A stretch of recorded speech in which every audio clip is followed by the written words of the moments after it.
Sabe, queridos, eu vejo em toda a história da Bíblia o Senhor apontando, sinalizando aquilo que de fato nós iríamos viver na plenitude, intensamente. Desde Gênesis, Apocalipse, nós vemos isso. Deus sinalizando coisas, apontando coisas.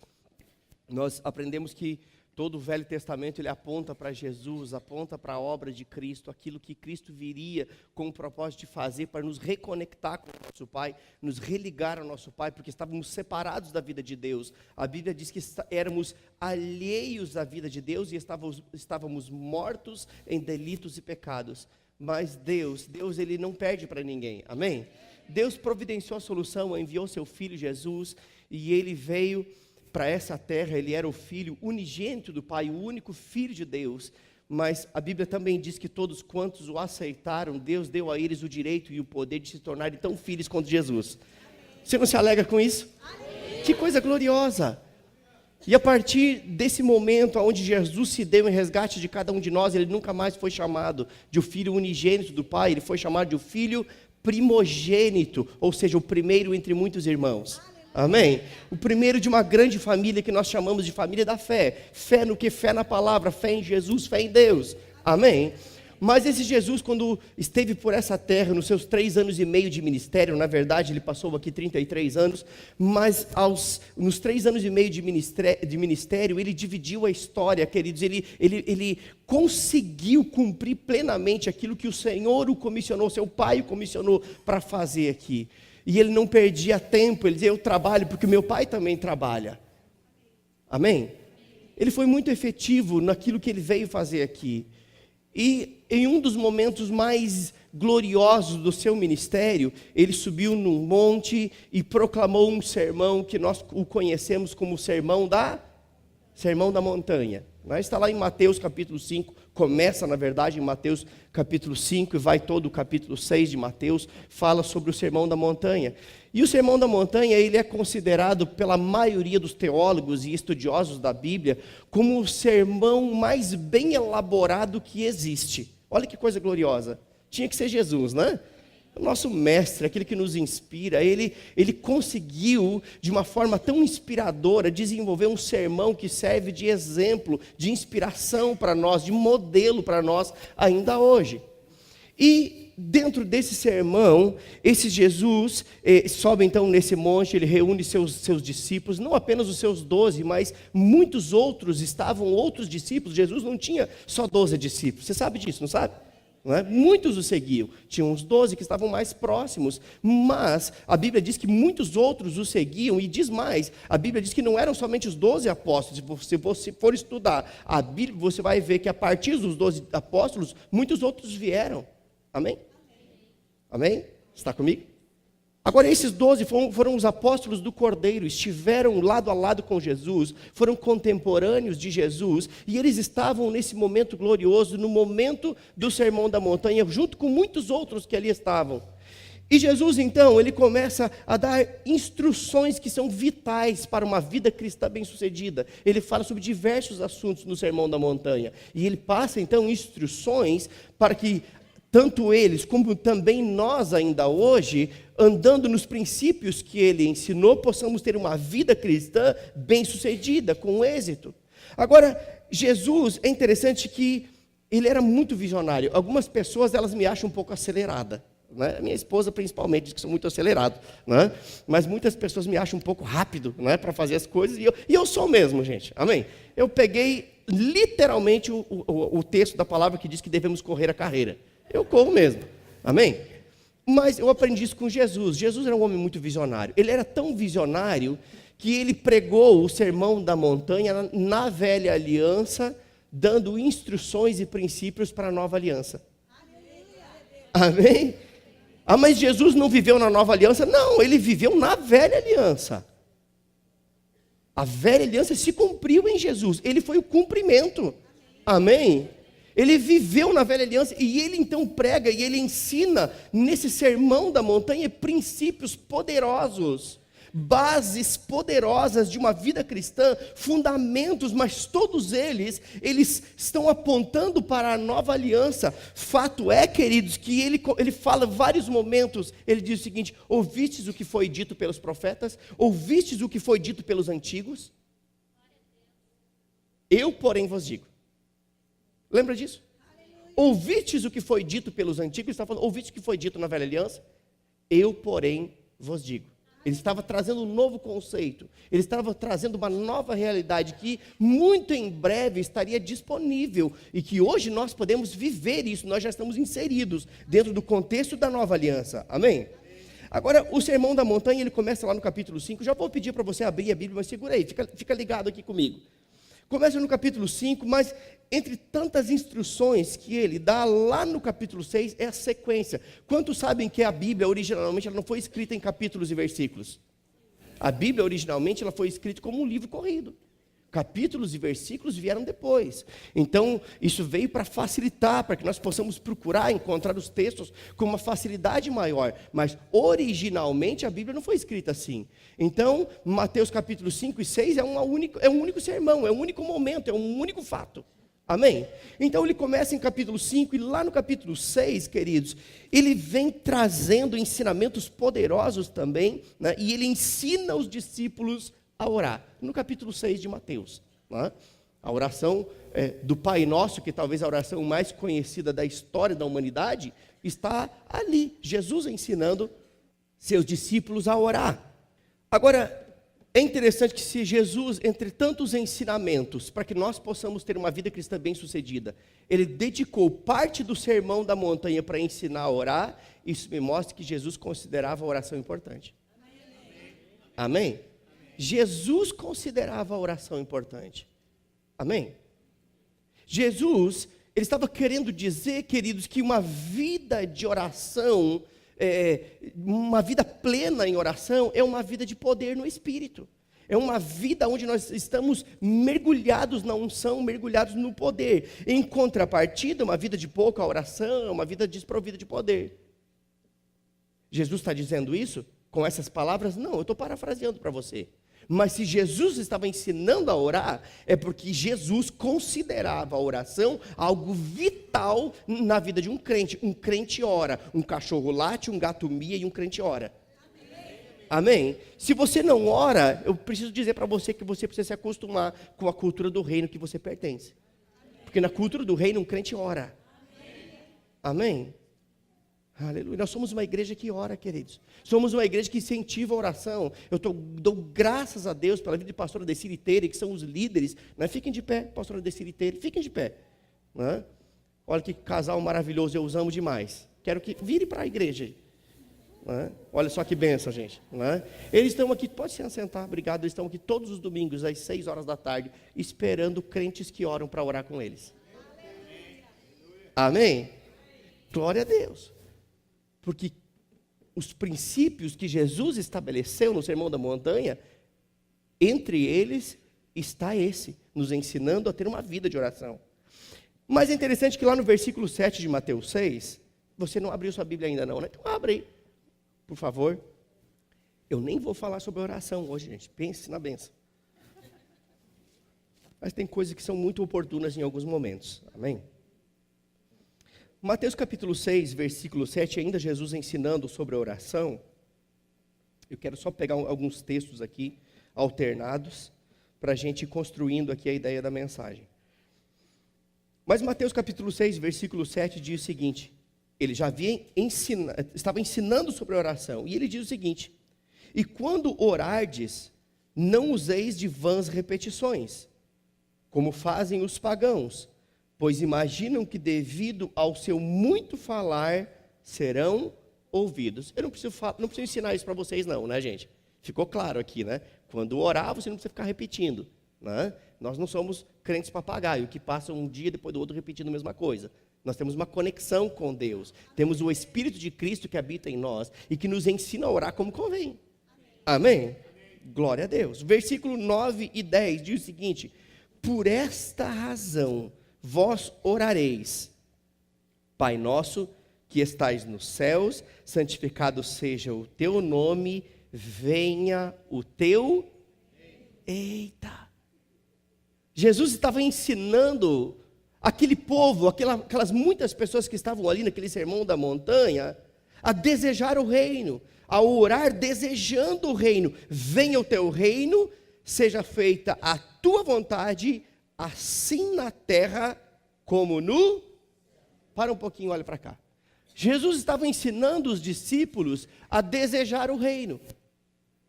Hoje, queridos, nós não precisamos mais orar que venha o teu reino, porque o reino de Deus já veio. O reino de Deus é representado pela pessoa de Jesus.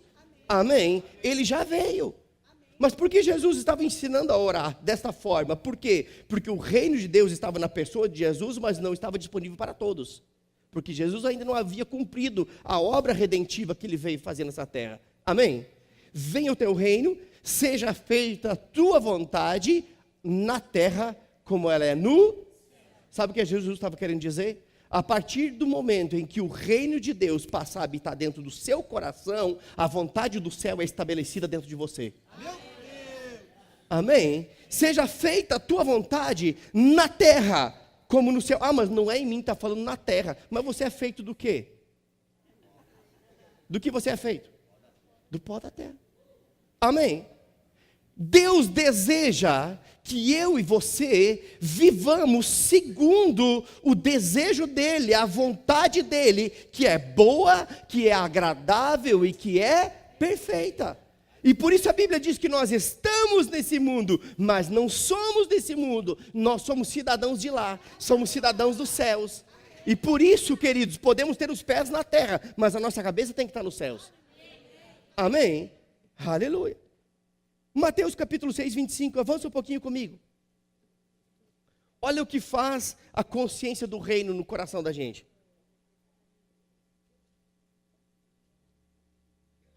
Portanto vos afirmo, não andeis preocupados com a vossa própria vida, quanto ao que haver de comer ou beber, nem pelo vosso corpo, quanto ao que haveis de vestir. Não é a vida mais do que o alimento, e o corpo mais do que as roupas? Para um pouquinho, olha para cá. É interessante que esse versículo aqui resume 99,9% das preocupações que permeiam o nosso coração. É ou não é verdade? Comer, vestir, beber, coisas para nos manter aqui. Se você fizer uma autoanálise daquilo que tem gerado preocupação no seu coração, eu garanto para você que grande parte está vinculada a isso aqui. Está comigo? Amém? Versículo 31. Portanto, não vos preocupeis dizendo, que iremos comer? Que iremos beber? Ou ainda, com que nos vestiremos? Avança um pouquinho, e aí está a resposta. Para nos livrar de toda e qualquer preocupação. Verso 33, diz assim, buscai assim, em primeiro lugar, diga em primeiro lugar. Não é em segundo lugar. Não é em terceiro lugar, nem em quarto, nem em último lugar. É em primeiro lugar. O que é que nós buscamos em primeiro lugar? O que, gente? Diga o reino de Deus. Nós buscamos em primeiro lugar o reino de Deus. Agora eu pergunto algo para você. Você só pode buscar algo que já está disponível. Não é verdade? Você está conseguindo pegar comigo, querido? Se o reino de Deus ainda não estivesse vindo, nós não teríamos como buscá-lo. Mas o reino de Deus já veio. Portanto, buscai antes da comida, antes da bebida, antes da vestimenta, antes do carro, antes da casa, antes do emprego, antes de qualquer coisa, buscai em primeiro lugar o reino de Deus e a sua justiça, e todas as demais coisas vos serão. Oh, meu Deus. Queridos, talvez seria difícil tentar complicar esse versículo, porque ele está muito claro. Não é verdade? Não tem que explicar o que já está explicado. Amém? Eu não consigo entender como ainda tem crente com 1 ano, 2 anos, 10 anos, 20 anos de igreja, que está buscando coisas, situações ou preocupações antes de Jesus, antes do reino, antes daquilo que Jesus disse para buscarmos o reino de Deus. Busque o reino e você vai ter tudo o que você precisa. Amém? Agora, tudo que você precisa não significa tudo que você quer. Amém? Ah, mas eu queria tanto um iPhone 6. Eu também queria, querido. Mas com o iPhone 6 e com um celular xing-ling, estou feliz da conta. Não é verdade? Porque isso não é uma necessidade. E o compromisso de Deus é suprir as nossas... Eita! Amém? Você está pegando comigo? Amém? Glória a Deus. Agora, é interessante que o texto deixa claro, buscar em primeiro lugar o reino de Deus. O que é o reino de Deus? Vamos entender o que é o reino. Eu só posso buscar algo que eu conheço. Você busca algo que você não conhece? Ah, eu vou buscar algo. Eu nem sei nem quem é. Eu já tive uma vez esperando alguém no aeroporto, é horrível. Você fica imaginando. Eu me lembro que uma vez eu estava no aeroporto de Brasília. E a pessoa que foi me buscar no aeroporto não me conhecia. E eu também não conhecia ela. E nós ficamos olhando para a cara do outro horas. Foi muito desconfortável. E eu já estava começando a ir para a carne. Não. Sou espiritual. Não é? Mas eu me assentei lá, um calor de Torá. Não é? E eu naquele aeroporto esperando e a pessoa sentada do meu lado, rapaz. Pensa no negócio. Aí de repente eu botei minha mochila do Rema nas costas e ela viu a logo do Rema. Ei, ele estava aqui. O que eu estou querendo dizer com isso, queridos? Que Deus revelou o seu reino para que nós pudéssemos buscá-lo sabendo o que de fato ele é. Amém? Lucas 17, versículo 20. Você achou aí? Diz o seguinte: certa vez, interrogado pelos fariseus. Talvez você não saiba o que significa um fariseu. Não é nada que se passa em cima do pão. A Bíblia fala de fariseus e saduceus. Os fariseus criam na ressurreição, os saduceus não criam. Né? Eram religiosos da época. Eram os pastores da época, gente.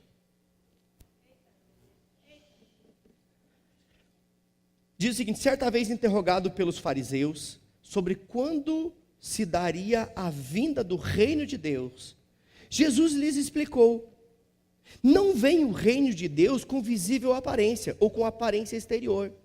Nem haverá anúncios, ei-lo aqui, ou lá está, pois o reino de Deus já está entre vós. É interessante que Jesus explicando: ei, o reino de Deus não é o que vocês esperam. Eles esperavam um reino que viesse através de um grande exército, representado por um grande exército, alguém muito poderoso, de muita influência, ou talvez alguém que estivesse muito bem preparado para estabelecer o reino. Mas Jesus diz: ei, vocês estão equivocados, porque o reino de Deus não vem com aparência exterior. O reino de Deus, ele não vem com aparência visível, nem dirão está aqui ou está acolá, porque o reino de Deus já está entre vocês. Ele estava dizendo: o reino de Deus é representado por mim. Eu já estou entre vocês. Mas eu gosto mais da versão Almeida e atualizada, que diz: o reino de Deus estará dentro de vós. E o reino de Deus, ele não vem com aparência exterior, não é apresentado por um grande exército, por um grande estadista, não. O reino de Deus é um poder que opera dentro de vocês. O reino de Deus é um poder que estará em breve dentro de vocês. Amém? Aleluia. É interessante que diz que Efésios capítulo 2, não precisa abrir não, depois você abre na sua casa, eu vou parafrasear o assunto aqui de Efésios capítulo 2, verso 3 e Tito 3:3. Pegando esses dois textos que falam do mesmo assunto, diz que eu e você, ou todos aqueles que ainda não aceitaram a Cristo, ou eu e você, antes de receber a Cristo, nós éramos fala de passado, amém? Eu gosto dessa palavra, éramos. Eu era, não sou mais. Eu era um perdido, agora sou achado por Cristo. Eu era um mentiroso, agora só sai verdade. Eu era um nó cego, agora não. Eu era. Amém? Esses dois textos dizem que nós éramos escravos, agora somos livres. Amém? Éramos escravos dos pensamentos errados e dos desejos da carne. Escravizado por pensamentos. Escravizado por desejo da carne. Esses dois textos também dizem, somando as informações dos dois, que malícia, ódio e inveja era algo comum nas nossas vidas. Na minha era. Eu não sei quanto a sua, mas alguma das coisas que eu falei aqui era. Não venha dizer que não era porque era. Antes de Cristo, alguma coisa que eu falei aqui estava operando em você. É ou não é verdade? Seja pensamento errado, seja desejo da carne, seja malícia, seja ódio, seja inveja. Essas coisas, elas estavam operando nas nossas vidas, eram comuns nas nossas vidas. E diz mais, esses dois textos dizem que essas coisas nos escravizavam ao império das trevas. Antes de Cristo, éramos escravos de pensamentos errados, éramos escravos de desejo da carne, éramos escravos da malícia, éramos escravos da maldade, éramos escravos da inveja ou do ódio, éramos, amém? Por que é que nós éramos e não somos mais? Abra comigo em Colossenses capítulo 1.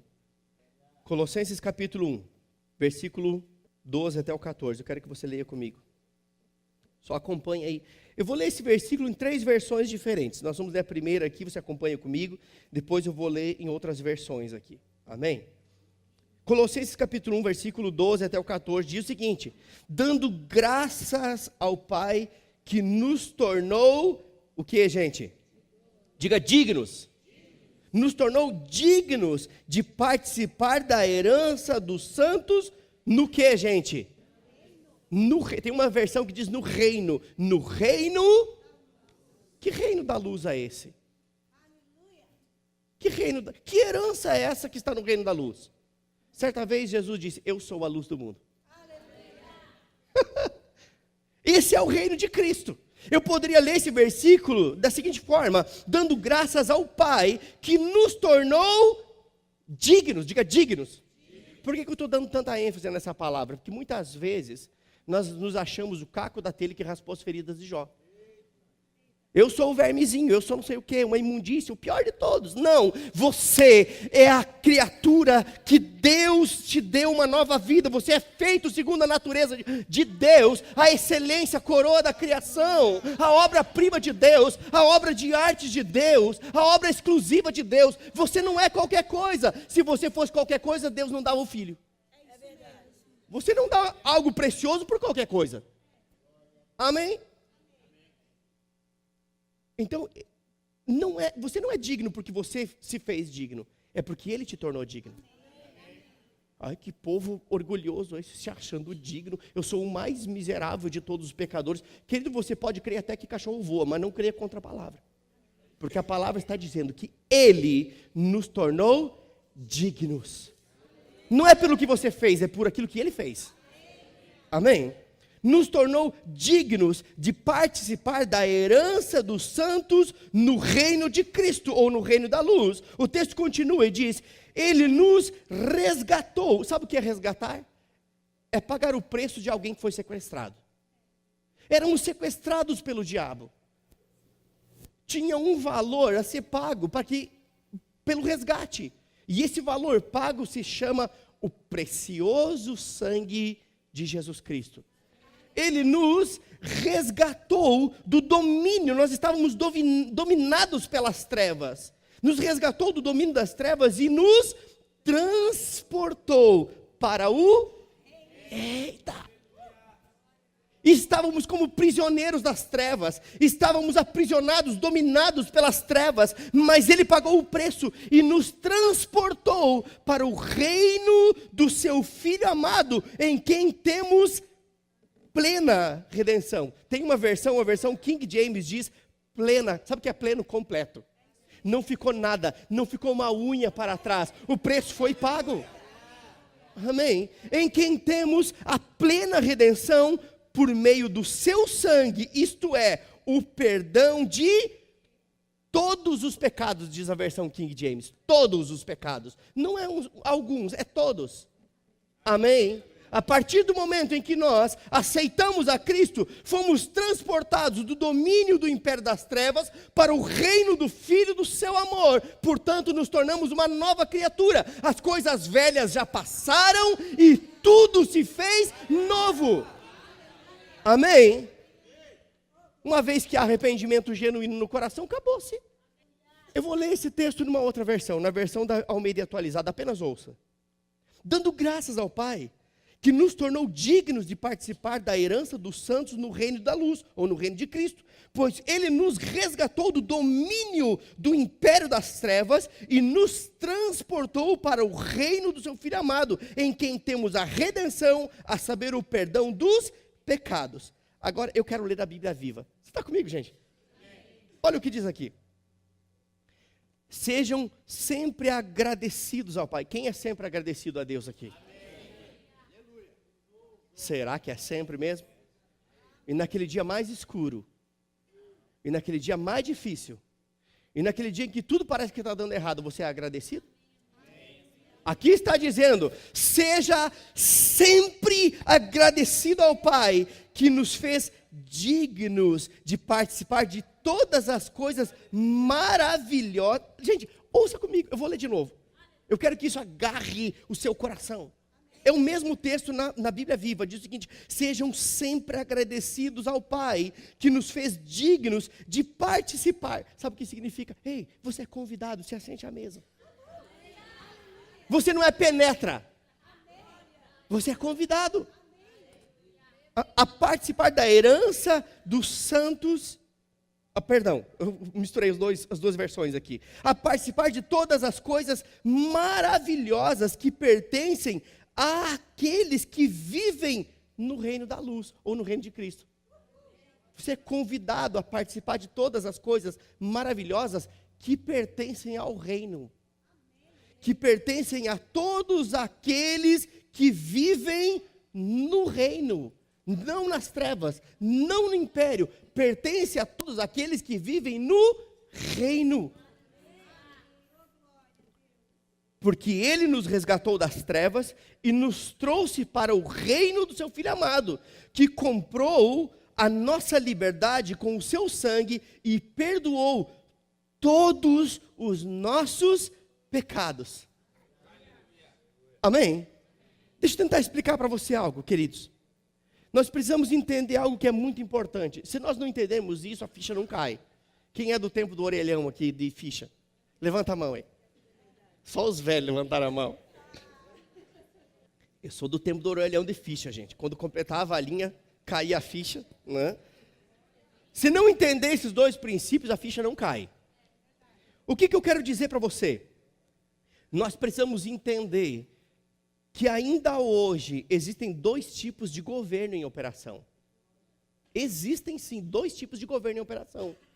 Que tipos de governo são esses? O primeiro é o governo das trevas, ou o império das trevas, a qual Satanás está dominando. Ele é o Deus deste século, ou o Deus deste mundo. Ele rege esse governo. Satanás é o cacique desse governo. Eu sei que você não gosta de ouvir isso, mas é a Bíblia. Está aqui. Agora, qual é o outro reino? O outro reino é o reino do Filho. Existem dois reinos em operação. Mas eu achei que não tinha mais o império das trevas. Tem sim, vai ver. Vai se envolver com coisa errada para ver se você não é fisgado para lá. Tem dois governos em operação. O primeiro é o governo das trevas, o império das trevas. Agora, nós, eu e você, estávamos ligados, conectados a esse império. Mas Cristo nos resgatou, pagou o preço, fomos transportados, pertencemos ao reino. Que reino é esse? É um reino que a Bíblia diz aqui em Colossenses 1:12 até o 14, na Bíblia Viva, que nesse reino existem todas as coisas maravilhosas e que pertencem a todos aqueles que participam desse reino. Aleluia. Agora, é interessante, queridos, que se eu e você, que aceitamos a Cristo, fomos transportados do império das trevas para o reino do Filho, então nós precisamos aprender a ter a mentalidade do reino ao qual nós pertencemos. O grande problema dos crentes, queridos, é que eles pertencem ao reino, mas têm a mentalidade das trevas, do império.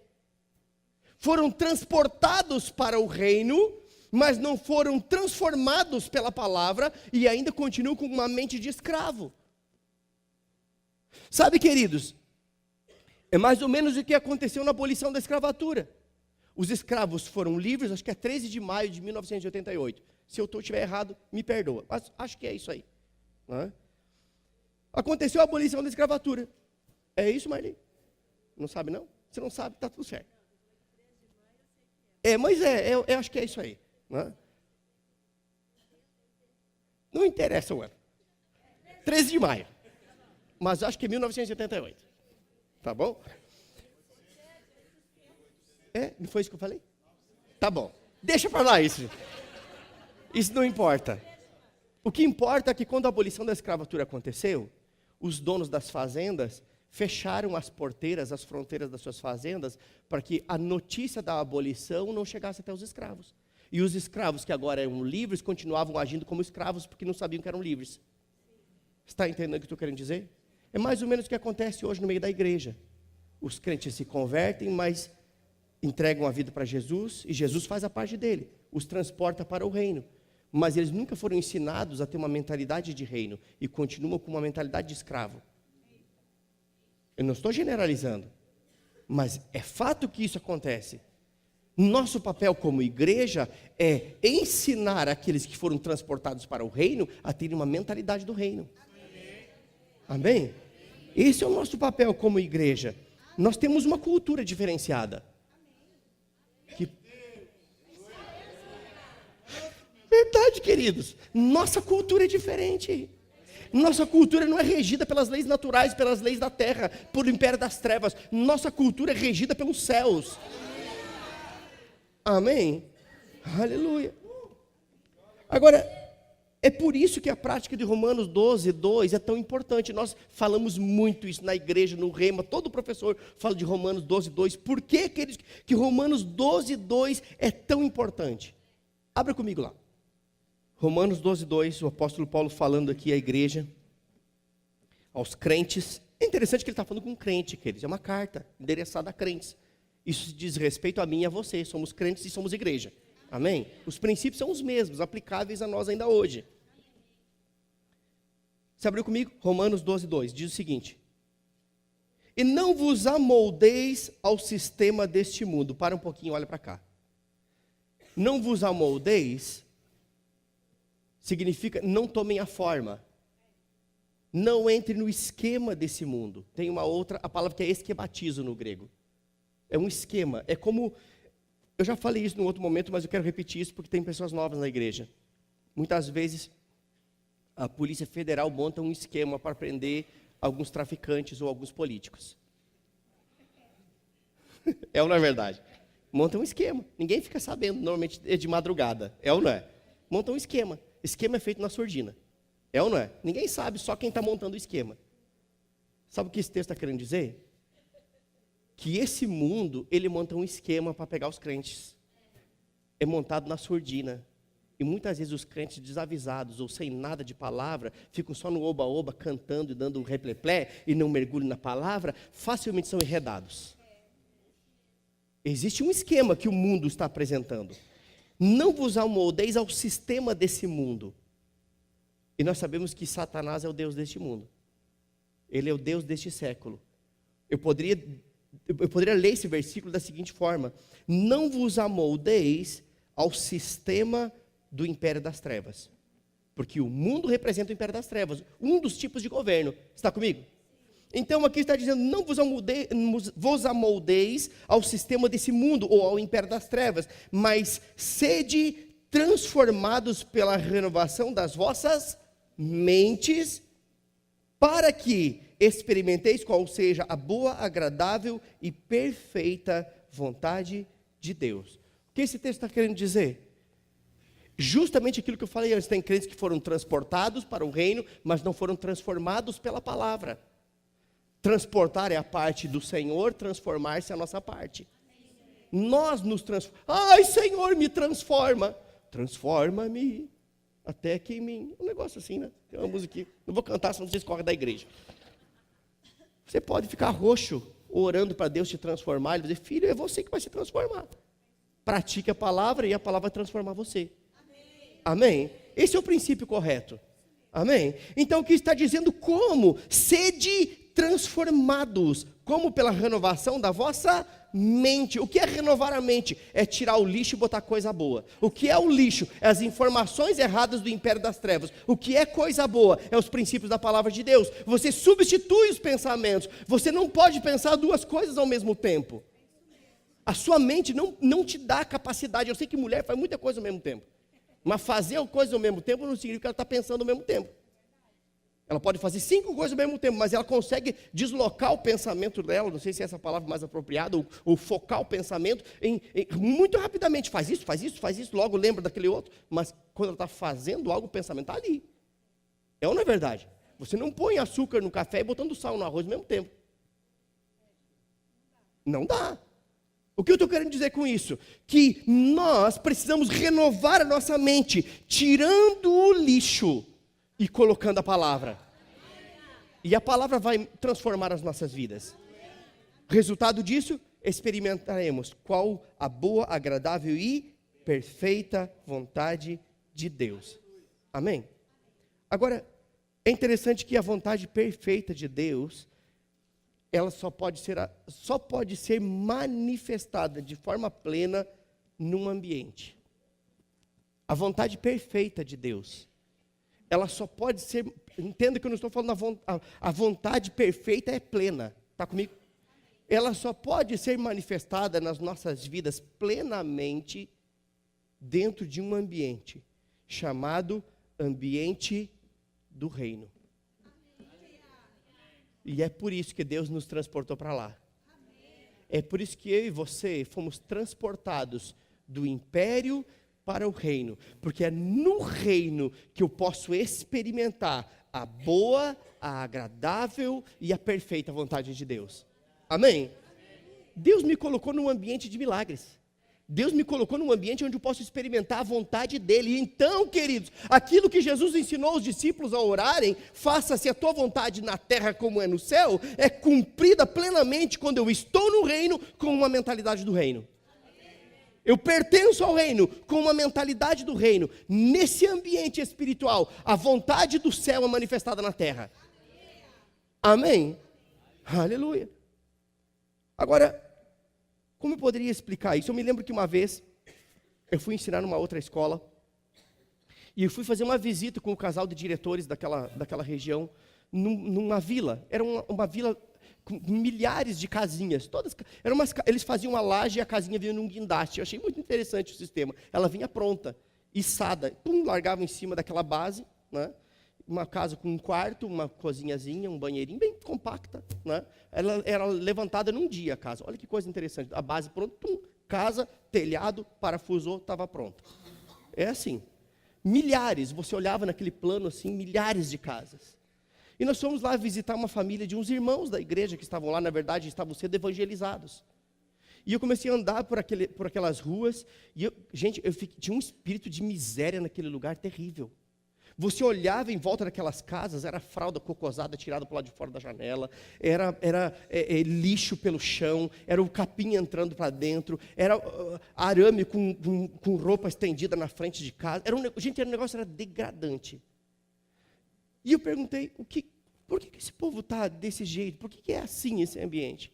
Não, é porque esse povo saiu da favela e eles vieram para esse assentamento com casas novas. Sabe o que aconteceu? Eles foram transportados da favela para a casa nova, mas a favela continuava dentro deles. O que eu estou querendo dizer com isso? Eu estou querendo dizer que muitas vezes tem crentes que foram transportados para o reino, mas o império das trevas ainda não saiu da mentalidade deles. E nós precisamos aprender a viver essa cultura. Amém, queridos? Lixo espiritual não faz mais parte da nossa vida. É incompatível com a nossa realidade. Amém? Eu fico imaginando, queridos, os anjos do Senhor, né, passeando por sobre essa terra e olhando para muitos crentes. Meu Deus, quanto lixo. Não faz parte da nossa natureza. E é por isso que nós estamos aprendendo. Essa palavra, querido, não é para condenar você, é para libertar você, é para inspirar você, é para ensinar você. É nosso papel como igreja. Amém? Agora, veja bem, queridos, dentro dessa realidade, né, nós precisamos entender o seguinte, né? Fisicamente nós estamos nesse mundo, fisicamente estamos nesse mundo, mas espiritualmente nós pertencemos ao reino de Deus.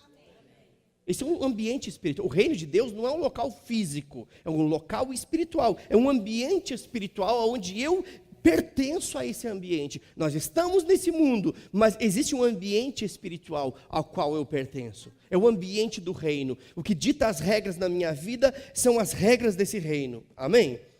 É interessante que Jesus ele falou sobre isso. João capítulo 18, versículo 36, apenas ouça, diz o seguinte, Jesus falando, sabe o que Jesus disse? Jesus disse o seguinte, o meu reino não é deste mundo. Sabe o que? Jesus, o meu reino não é desse mundo não. Sabe de uma coisa? Você pertence ao mesmo reino que Jesus. Nesse reino não tem tristeza. Nesse reino não tem doença. Nesse reino não tem miséria. Nesse reino não tem murmuração. Nesse reino não tem fracasso. Eu estou dizendo que você está imune a essas coisas? Não, eu estou dizendo que você pertence a um reino que te habilita a superar essas coisas. Amém? Pertencemos a esse reino.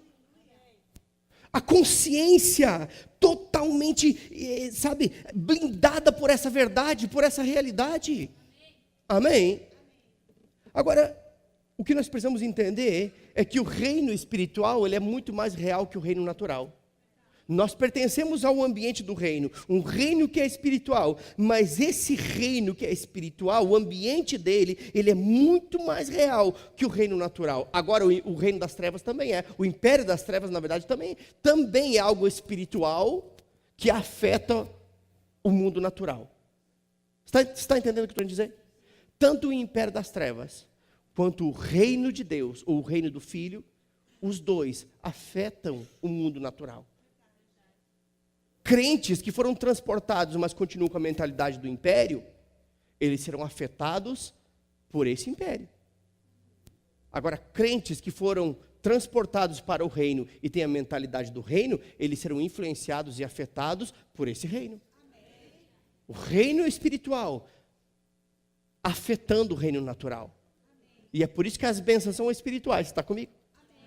Você gera primeiro no espírito. Isso me mostra a importância da oração. O que é oração? A oração é você parir no espírito. Amém? Está mexendo.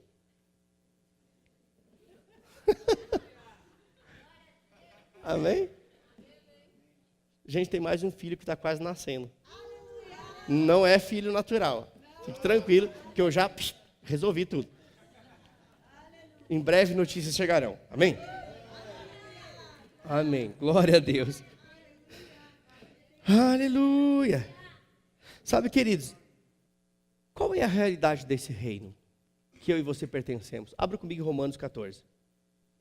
Romanos 14, 17 vai dizer que o reino de Deus não é o que comemos ou o que bebemos, mas ele é justiça, paz e alegria no Espírito Santo, não é isso? Eu gosto, querido, de uma versão que diz o seguinte, que o reino de Deus não está baseado no que comemos ou bebemos, mas sim na justiça, na paz e na alegria que vem do Espírito. Não é uma alegria gerada por coisas, é uma alegria que vem do Espírito que é santo. E o que habita dentro de você? O Espírito Santo. Tem alegria dentro de você. Amém? E é por isso que Salmo 46 diz que há um rio cujas correntes desse rio alegram a cidade de Deus. O santuário das moradas do Altíssimo. Amém? Comece a movimentar essas águas. Eu estou tão triste. Comece a movimentar as águas. E a alegria vai brotar de dentro de você. Amém? Aleluia. Sabe, queridos, nesse reino, que é um reino de justiça, Deus é justo, vai descer o cajado de Jeová. Não é disso que está falando. Não está falando nada disso, não. Amém? Vamos torcer a palavra, não. A Bíblia diz que o reino de Deus é um reino baseado em justiça. Nós cantamos isso aqui. Não é verdade? Baseado em justiça, em paz e alegria que vem do Espírito. Nesse reino, queridos, nesse reino ao qual eu e você pertencemos, que fomos transportados para ele, nesse reino, no reino do Filho, Você não é um pecador lutando para ser santo.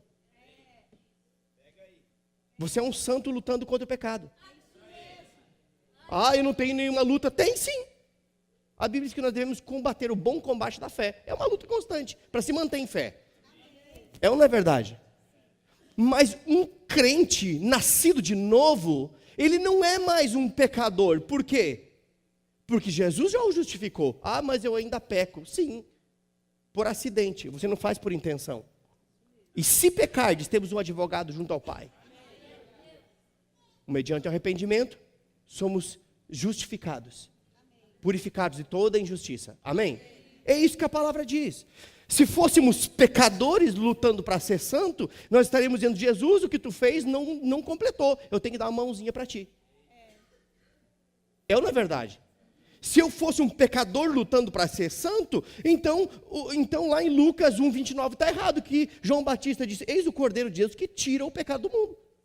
E aí?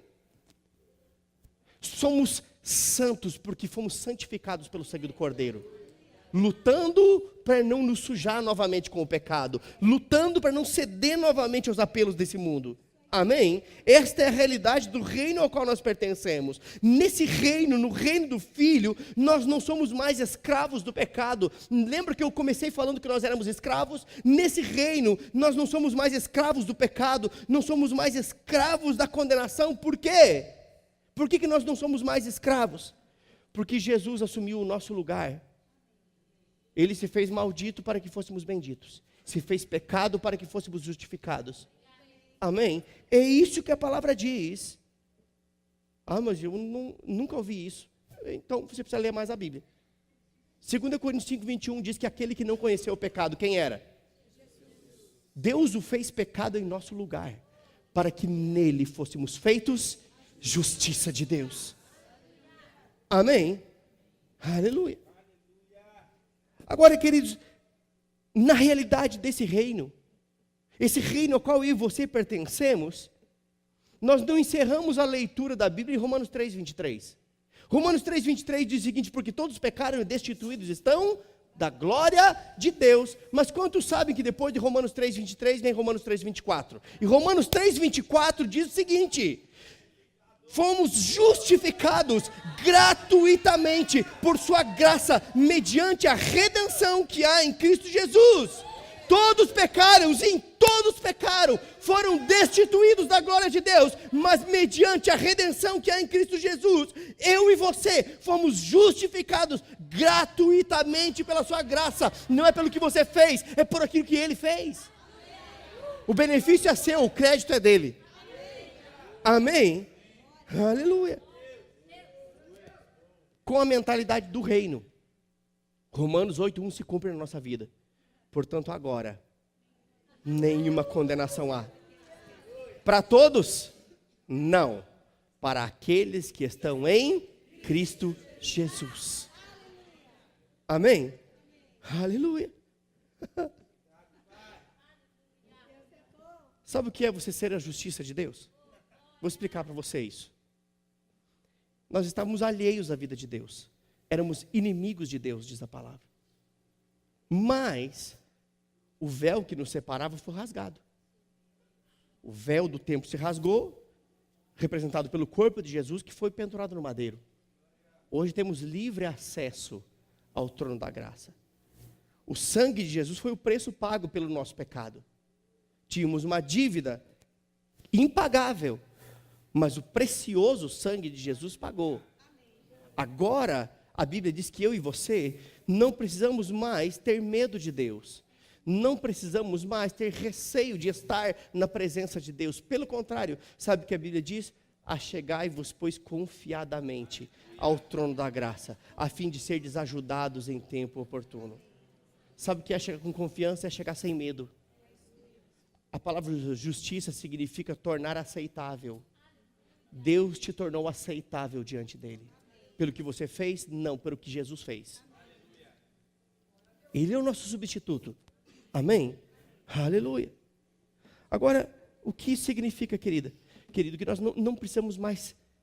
Eu me lembro de uma época que eu tinha medo de Deus. Eu via Deus como um velho barbudo, com um cajado na mão, esperando para me dar uma cajadada no meu primeiro erro. E eu chegava, Senhor, eu me achego na tua presença. E onde é que estava antes? Deus habita em nós. Ele não é um visitante, nem um hóspede. Ele mora em você.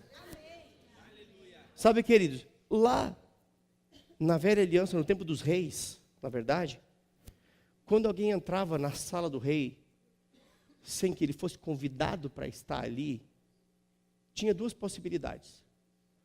Uma delas era o rei levantar o cetro. E aquela pessoa poderia permanecer ali.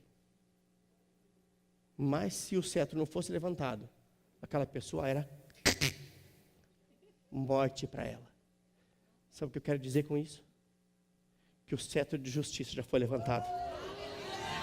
Você pode se achegar e permanecer na presença do seu Pai, sem medo, sem culpa, sem complexo de inferioridade, porque Ele é o seu Pai e Ele diz, vinde e achegai-vos confiadamente ao trono da graça, porque eu desejo ajudá-lo em tempo apropriado.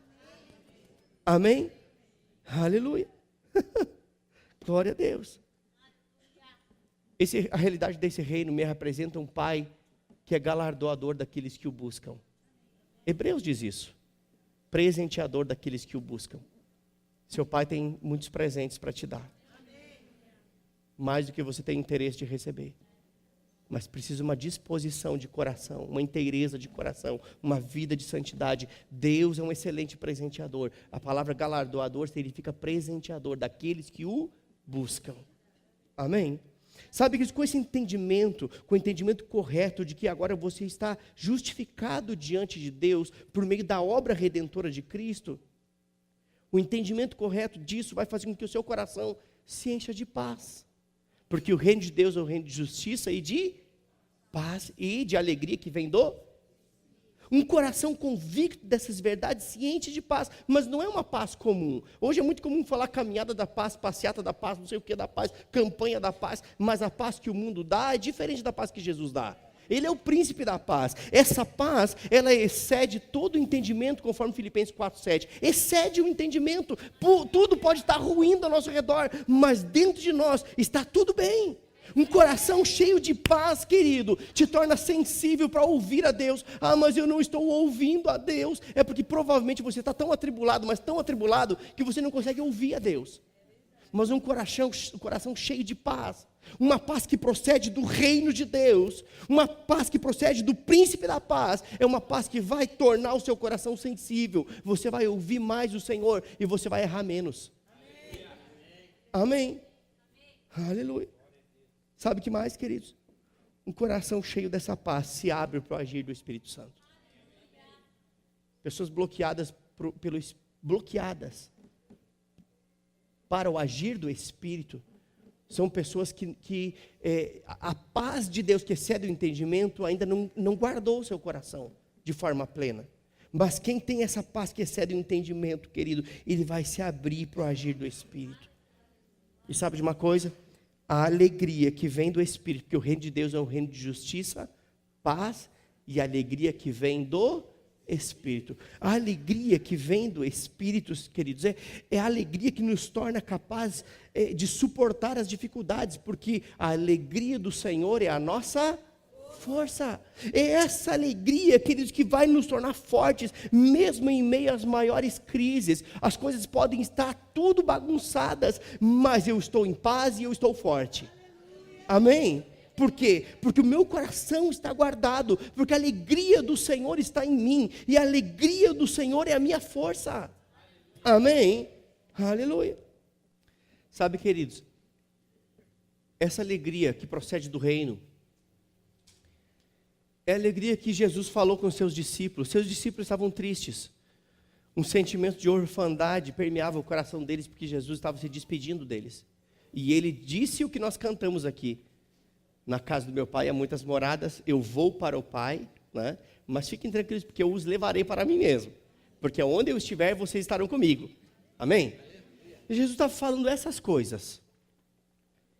E lá no capítulo 16, versículo 22, ele diz, olha, agora vocês estão tristes, eu estou me despedindo de vocês. Um sentimento de orfandade está permeando o coração de vocês.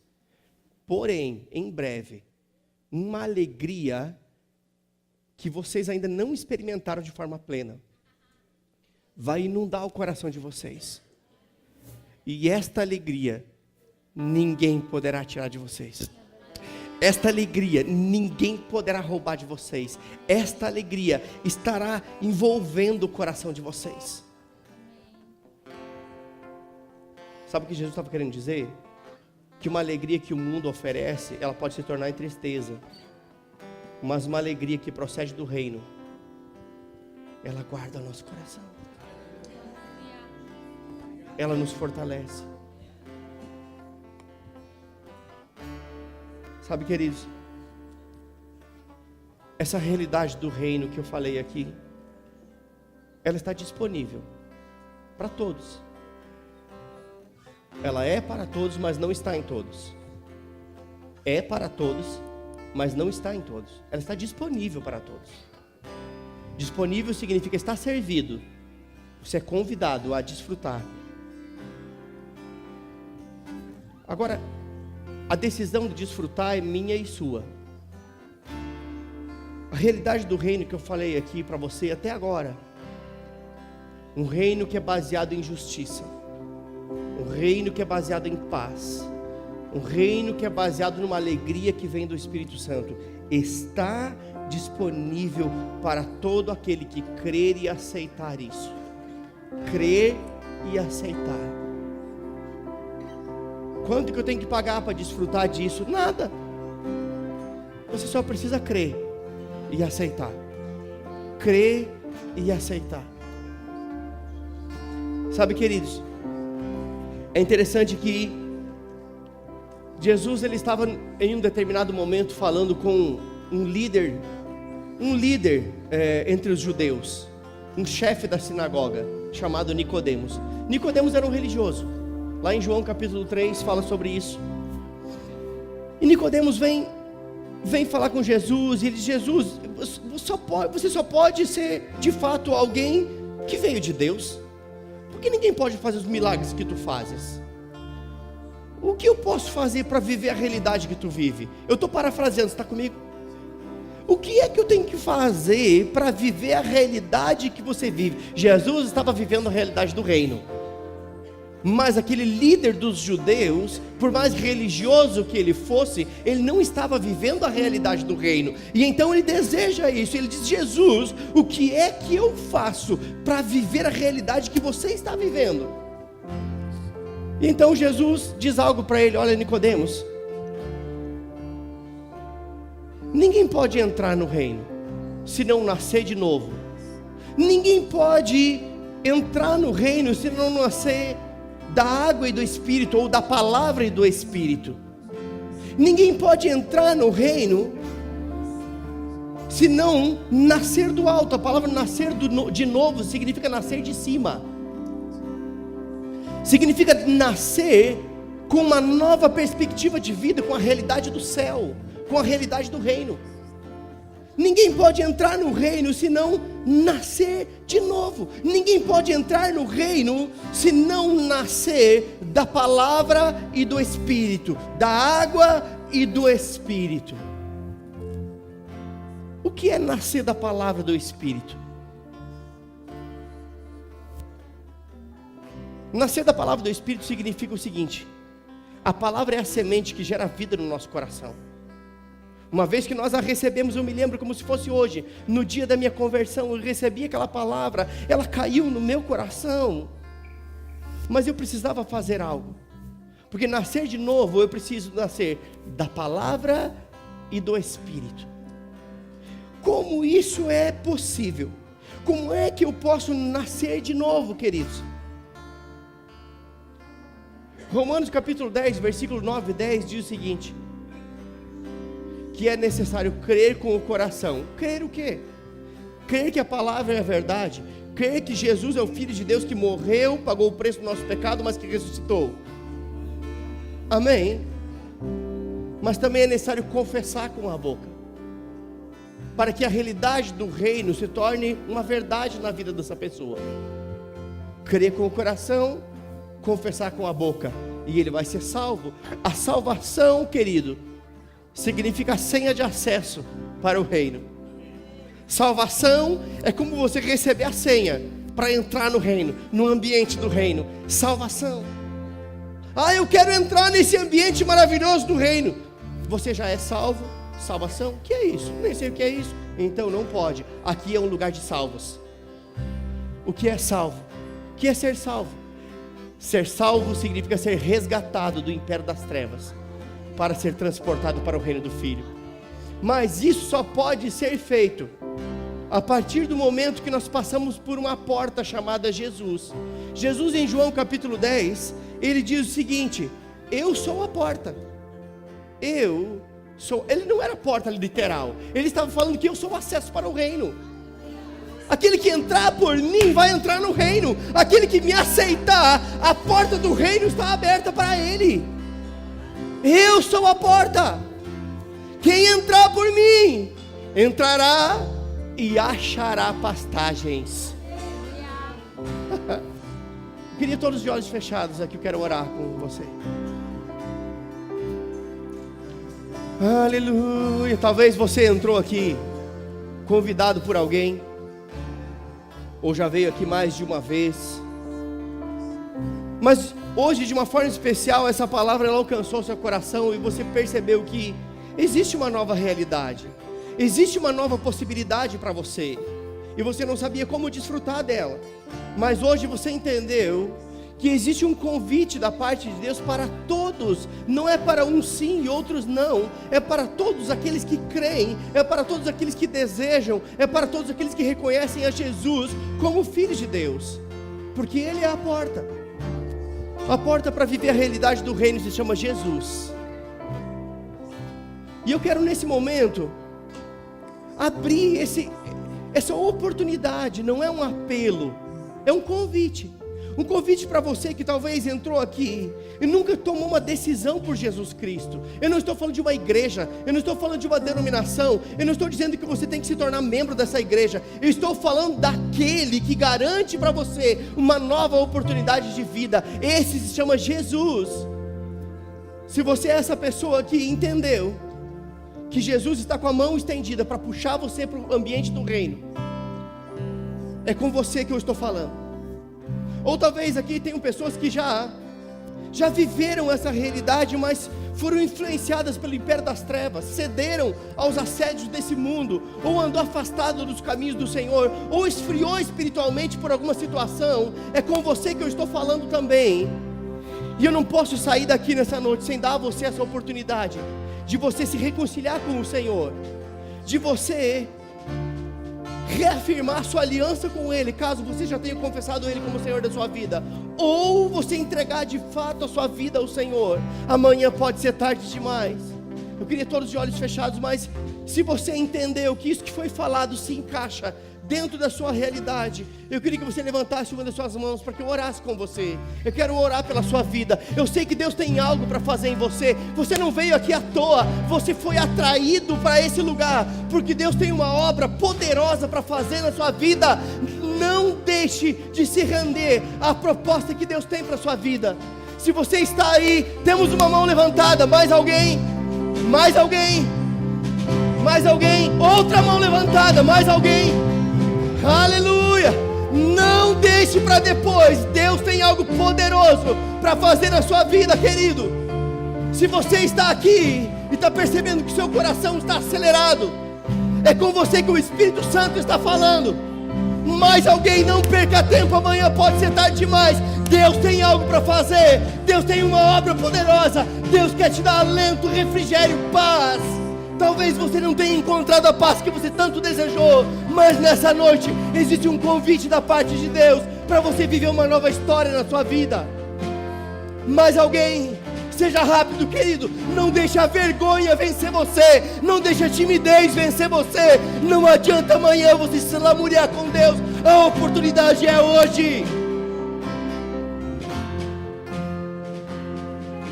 Você que levantou sua mão, venha para cá, eu quero orar com você. Corra para cá. Corra para cá, eu quero te dar um abraço, eu quero orar com você. Venha para cá. Por favor, vença a barreira da vergonha, vem aqui, que eu quero orar com você. Se você está aí assentado, está percebendo que algo da parte de Deus foi comunicado ao seu coração, Não fique aí resistindo, deixa Deus operar na sua vida. Oh, aleluia, aleluia, aleluia. Queria que vocês olhassem aqui para mim. Olha para mim aqui. Sabe, eu não conheço vocês, não sei como vocês vieram parar aqui. Eu sei de uma coisa, eu sei que Deus trouxe vocês para esse lugar nessa noite. Ele tinha algo para compartilhar o coração de vocês. Eu não sei se um dia vocês já entregaram a vida para Jesus ou não, mas nesse momento todos nós como igreja vamos fazer a mesma oração junto com vocês, entregando a vida, reafirmando o compromisso com Ele. E eu tenho certeza de uma coisa: a decisão de você de romper a barreira da vergonha e vir aqui à frente abriu a oportunidade para Deus mudar a história na vida de vocês. Deus estava com mais expectativa do que vocês para esse momento. Deus, de uma forma muito amorosa, muito gloriosa, Ele usou pessoas, usou situações, eu não sei como, mas de uma forma muito gloriosa, Ele atraiu vocês para esse lugar. Sabe por quê? Porque Deus tem planos a respeito de vocês, planos de paz e não de mal, planos de dar a vocês um futuro e um propósito. Deus ama tanto vocês, mas tanto vocês, que Ele moveu céus e terras para que hoje vocês estivessem aqui ouvindo essa palavra. Eu queria que vocês repetissem uma oração comigo. Toda a igreja vai fazer a mesma oração. Eu não quero ninguém constrangido. Amém? Vocês podem orar comigo? Bem simples. Em alto e bom tom, diga: Senhor Jesus, nessa noite eu entendi a Tua palavra. Eu entendi que o império das trevas estava me assediando, mas eu também entendi que existe um reino e um convite para que eu entre nele. E nessa noite eu recebo Jesus na minha vida, porque Ele é a porta de acesso a esse reino. Eu te convido, Jesus, nessa noite eu te recebo como meu Senhor e meu Salvador, em nome de Jesus.